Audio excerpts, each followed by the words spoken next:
Hey guys, welcome to code with Javeed. మన YouTube ఛానల్లో మీ అందరికీ స్వాగతం. ఈరోజు మన డిస్కషన్ టాపిక్ ఏంటంటే మోడెమ్ డివైస్. మీరు ఇంటర్నెట్ వాడుతున్నారు, కానీ మోడెమ్ అంటే ఏంటి, అది ఎలా పనిచేస్తుంది, ఇవన్నీ తెలుసుకుందాం ఈ వీడియోలో. Modem stands for modulator and demodulator. Modem అంటే ఏంటి అంటే, సింపుల్గా చెప్పాలంటే మోడెమ్ అనే పదం మాడ్యులేటర్ డిమాడ్యులేటర్ నుంచి వచ్చింది. ఇది డిజిటల్ సిగ్నల్స్ని telephone lines, cable or fibre optics ద్వారా ట్రాన్స్మిట్ చేయడానికి యూస్ చేస్తారు. Modulator and demodulator, it is a network device that is placed between the computer system and telephone line. ఇది ఇక్కడ ఎందుకు యూస్ చేస్తారు అంటే, సిగ్నల్స్ని telephone lines, cable or fibre optics ద్వారా ట్రాన్స్మిషన్ చేయడానికి యూస్ చేస్తాం. It has two parts, modulator and demodulator. Modulator converts digital signal to analog signal, whereas demodulator converts analog to digital signal. మోడెమ్లో 2 parts ఉంటాయి, modulator and డిమాడ్యులేటర్. Modulator ఏం చేస్తుందంటే digital సిగ్నల్ని analogue సిగ్నల్లో convert చేస్తుంది. డిమాడ్యులేటర్ ఏం చేస్తుందంటే analogue సిగ్నల్ని digital సిగ్నల్లో convert చేస్తుంది. ఇంతే పని. Modulation means మనం కంప్యూటర్లో క్రియేట్ చేసిన డేటాని సిగ్నల్గా మార్చడం. డిమాడ్యులేషన్ అంటే ఏంటి, ఈ సిగ్నల్స్ని కంప్యూటర్కి అండర్స్టాండబుల్ ఫార్మాట్లో కన్వర్ట్ చేయడం. ఇంతే. ఫిగర్ చూస్తే మీకు ఇంకా ఈజీగా అర్థమవుతుంది. చూడండి గైస్, డిజిటల్ సిగ్నల్ ఇది మన టెలిఫోనిక్ లైన్స్, ఇది కంప్యూటర్ సిస్టమ్. ఇక్కడ ఒక కంప్యూటర్, ఇక్కడ ఒక కంప్యూటర్, మధ్యలో మాడ్యులేటర్ ఉంటుంది అండ్ డిమాడ్యులేటర్ ఉంటుంది. ఈ సిస్టమ్ నుంచి వెళ్ళిన సిగ్నల్స్, డిజిటల్ సిగ్నల్స్ ఉంటాయి కదా, ఇలా వెళ్ళినప్పుడు ఈ రేంజ్లో ఇక్కడ మన మాడ్యులేటర్ ఉంటుంది. ఈ మాడ్యులేటర్ ఏం చేస్తుంది, వచ్చిన సిగ్నల్ని, డిజిటల్ సిగ్నల్ వచ్చింది కదా, వచ్చిన డిజిటల్ సిగ్నల్ని అనలాగ్ సిగ్నల్గా మార్చుతుంది. మరి ఇక్కడ నుంచి సిగ్నల్ ట్రావెల్ చేసి డిమాడ్యులేటర్ దగ్గర వస్తుంది. ఇక్కడ ఈ డిమాడ్యులేటర్ ఏం చేస్తుంది, అనలాగ్ సిగ్నల్ని డిజిటల్ సిగ్నల్గా మారుతుంది. అనలాగ్ సిగ్నల్ని మళ్ళీ డిజిటల్ సిగ్నల్లో మారుతుంది. ఇంతే టాపిక్. Modulation, demodulation. రెండు సిస్టమ్స్కి మధ్య ట్రాన్స్మిట్ అయ్యే డేటాని మాడ్యులేషన్ ఏం చేస్తుంది, డిజిటల్ సిగ్నల్ని అనలాగ్గా మారుస్తుంది. అనలాగ్ సిగ్నల్ని డిమాడ్యులేషన్ ఏం చేస్తుంది, డిజిటల్ సిగ్నల్గా మారుస్తుంది. ఇంతే. మోడెమ్స్కి డిఫరెంట్ టైప్స్ ఉంటాయి.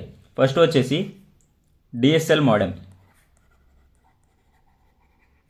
సెకండ్ వన్ వచ్చేసి cable modem, and third one వచ్చేసి fibre optic modem.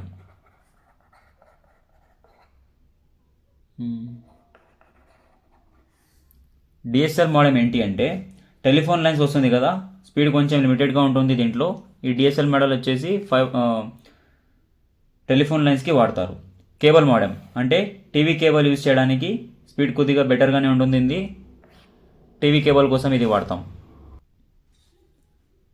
DSL modem ఎక్కడ వాడతారు, టెలిఫోన్ లైన్స్లో వాడతారు. స్పీడ్ వచ్చేసి లిమిటెడ్గా ఉంటుంది. Cable modem city cable, TV cables use చేస్తాం కదా టెలివిజన్లో.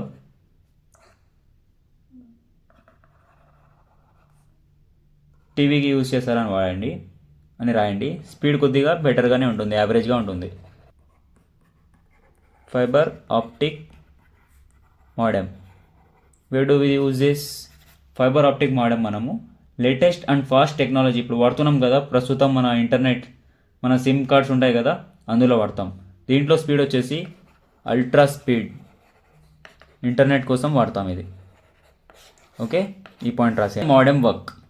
How does A modem work? Modem ఎలా పనిచేస్తుంది, మోడెమ్ ఎలా వర్క్ చేస్తుందంటే, ఇమాజిన్ చేయండి, మీ సిస్టంలో ఒక ఫైల్ని ఇంటర్నెట్లో అప్లోడ్ చేయడం అని. ఇది మీ ఫైలు, ఇంటర్నెట్లో అప్లోడ్ చేయాలి. దీనిలో ఇంటర్నెట్లో అప్లోడ్ చేయాలి అంటే ఎలా చేస్తారు? ఫస్ట్ స్టెప్, మోడెమ్ అనేది డేటాని, అదే ఈ ఫైల్ని, మీరు ఇచ్చిన డేటాని,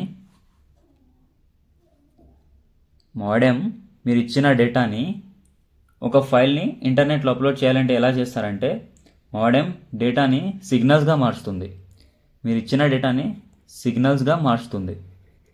ఓకే, సెకండ్ స్టెప్ ఏం జరుగుతుందంటే సిగ్నల్స్ ఇంటర్నెట్ సర్వీస్ ప్రొవైడర్కి పంపిస్తాయి.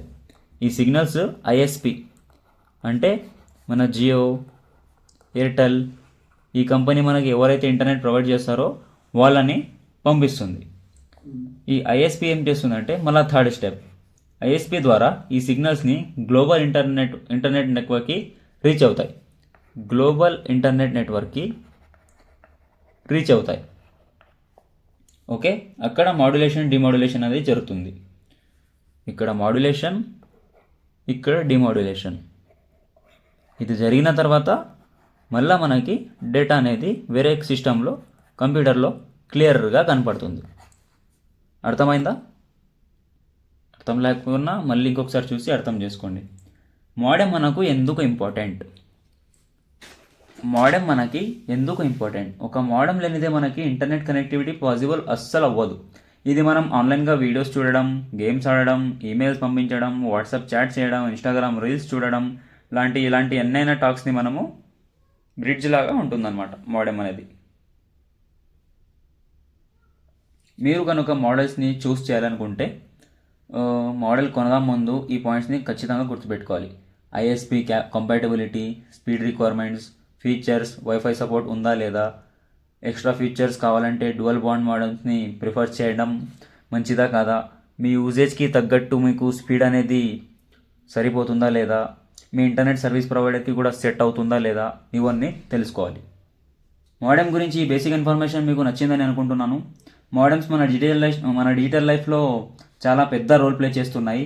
లైక్ మీరు మీ మోడెమ్ని ఎలా యూస్ చేశారో తెలుసుకున్నారు. కింద కామెంట్స్లో చెప్పండి. నాకు ఒకసారి కోడ్ విత్ జావీద్ని లైక్, షేర్ అండ్ సబ్స్క్రైబ్ కూడా చేసుకోండి ఈ ఛానల్ని. కామెంట్లో కోడ్ విత్ జావీద్ అని ఎంతమంది రాస్తారో చూడాలనుకుంటున్నాను. మళ్ళీ కలుద్దాం. Until then, thank you very much. Have a great day. Bye bye.